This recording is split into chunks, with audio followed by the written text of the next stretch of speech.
আপনি ক্যামেরাটা একটু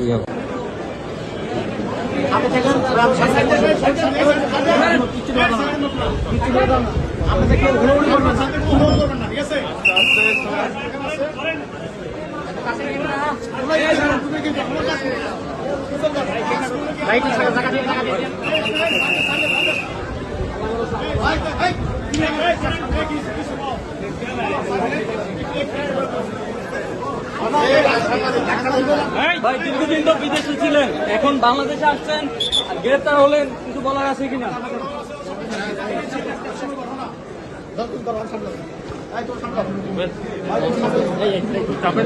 জোরে যান। ভাই ভিতরে ঢুকে দেবো।